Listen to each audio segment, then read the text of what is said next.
वो लड़ाई न मैदान जंग में लड़ी जाती है, वो लड़ाई ना न्यूक्लियर लड़ाई है, न तलवार की लड़ाई है, न टैंकों की लड़ाई है, न वो छद्म युद्ध की लड़ाई है। वो लड़ाई है अपने अंदर की लड़ाई।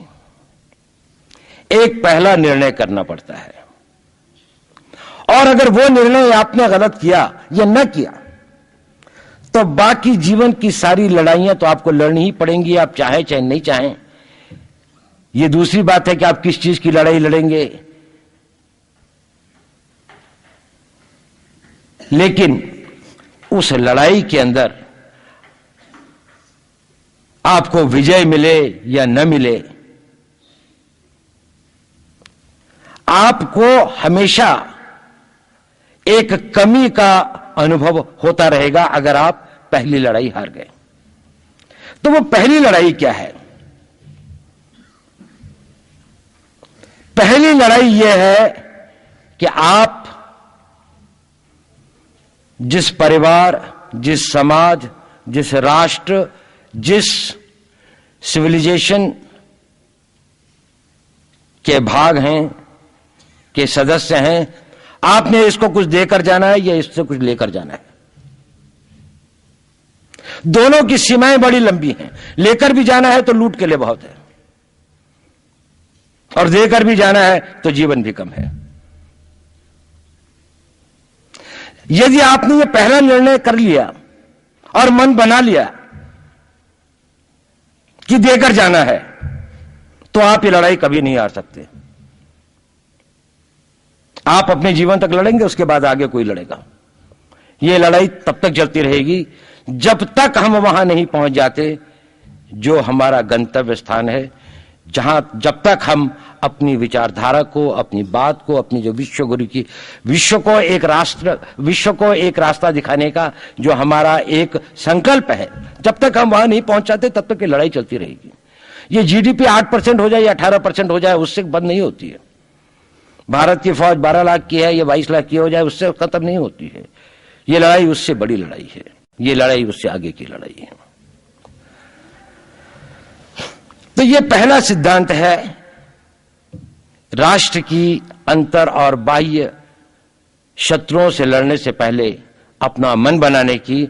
और मैं आप सब लोगों से पूछता हूं, क्या आप लोग यहां पर यह मन बनाने के लिए, यह प्रतिज्ञा करने के लिए तैयार हैं कि आप जिस परिवार के, जिस समाज के, जिस सभ्यता के और जिस राष्ट्र के होने वाले सपूत हैं या सपूत हैं जिसके, आप इसको कुछ देकर जाएंगे? आप इसकी हवा लेते हैं, पानी लेते हैं, शिक्षा लेते हैं, कपड़े लेते हैं, वस्त्र लेते हैं, सब कुछ लेते हैं, लेकिन इस सब से ज्यादा बहुत कुछ आप इस राष्ट्र को देकर जाएंगे। लेना तो है, पर इसीलिए लेते हैं ताकि सक्षम हो सकें, शक्तिशाली हो सकें, इतने मजबूत हो सकें कि देने के लायक अपने आप को मजबूत कर सकें। आप लेते हैं अपने आप को शारीरिक रूप से शक्तिशाली बनाने के लिए, आप लेते हैं अपने आप को मानसिक रूप से शक्तिशाली बनाने के लिए, आप ज्ञान लेते हैं अपने आप को आत्मिक रूप से शक्तिशाली बनाने के लिए। लेकिन ये सब आप इसलिए लेते हैं कि किसी न किसी दिन, किसी न किसी रूप में मैं इस देश को वो देकर जाऊंगा कि जिससे इस देश का, इस राष्ट्र का, इस सभ्यता का, इस धर्म का एक नया आयाम स्थापित हो, एक नया बेंचमार्क स्थापित हो कि जहां तक आप इसको ले गए, आगे से ले जाने वाले रिले रेस के अंदर में आपने इतनी लीड दी अपनी टीम को कि आगे जाने वाली टीम इसको आगे बहुत ले जा सकती है। मैं आपको शक्ति का दूसरा सिद्धांत बताता हूं। मुझे नहीं मालूम कि यह सिद्धांत मुझे बताना चाहिए या नहीं, मुझे यह भी नहीं मालूम कि यह सही है या नहीं, लेकिन क्योंकि मैं इसको मानता हूं और मुझे मालूम है कि इसके बारे में कई लोग जिनके हायर मॉरल वैल्यूज हैं शायद न भी समझते हो या न भी वो रखते हो, लेकिन एक मेरा विचार है, चाहे तो इस पर विचार करें। सब नहीं तो कुछ न कुछ लोगों को शायद इस विचार से कुछ सोचने की और कुछ करने की प्रेरणा मिलेगी। इतिहास दुनिया की सबसे बड़ी अदालत है, इससे बड़ी अदालत कोई नहीं है। सुप्रीम कोर्ट में क्या हुआ, हाई कोर्ट में क्या हुआ, लड़ाई के मैदान में क्या हुआ, इलेक्शंस में क्या हुआ, ये सब बातें आती हैं चली जाती हैं, बाद में रह जाता है केवल इतिहास। और इतिहास का निर्णय हमेशा उसके पक्ष में गया है जो शक्तिशाली था। इसने कभी उसका साथ नहीं दिया जो न्याय के साथ था, जो सही था। अगर ऐसा होता तो दिल्ली में बाबर रोड होती है, बाबर रोड है लेकिन राणा सांगा रोड नहीं है, क्योंकि बाबर आया, विजयी हुआ, राणा सांगा हार गया। भारत की हिंदूशाही किंगडम अफगानिस्तान से होती सिकुड़ती सिकुड़ती सिकुड़ती यहां तक नहीं आ जाती। हमने किसी पर आक्रमण नहीं किया, हमने किसी के जीवन मूल्यों को नष्ट नहीं किया, हमने किसी के धर्म ग्रंथों को और धर्म स्थानों को नष्ट नहीं किया।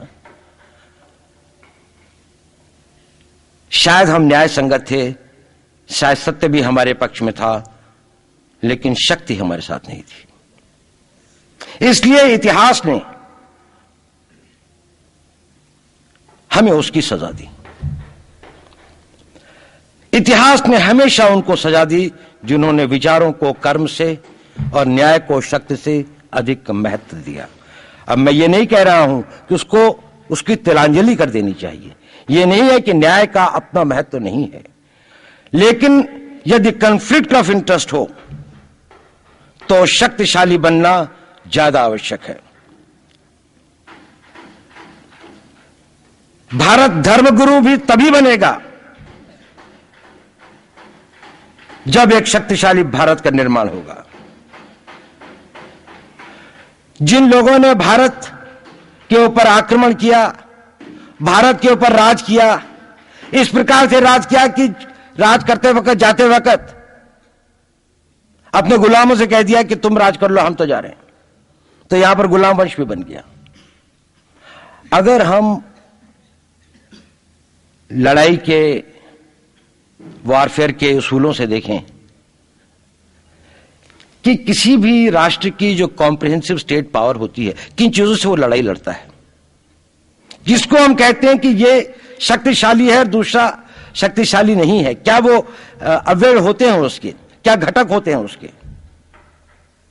तो भारत के पास जनशक्ति, धन शक्ति, ज्ञान की शक्ति, टेक्नोलॉजी की शक्ति, और जिन लोगों ने आक्रमण किया उनकी शक्ति को अगर हम ये देखें तो शायद 1 और 1000 का अनुपात भी नहीं होता।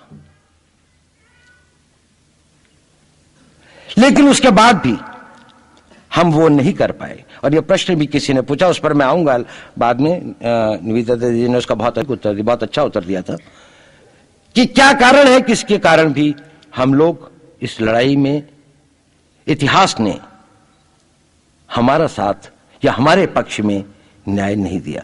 क्या कारण है कि कश्मीर में हम लड़ रहे हैं, जिन्होंने हमारे ऊपर आक्रमण हो रहा है, हमारे ऊपर बाहर से लोग आकर वायलेशन हमारे बॉर्डर का करते हैं, इन्फिल्ट्रेटर्स हमारे यहां आते हैं, जबकि पूरा का पूरा कश्मीर भारत का भाग है, अभिन्न भाग है। कानून के अनुसार वहां के राजा ने यह हस्ताक्षर किए, हमें दिया।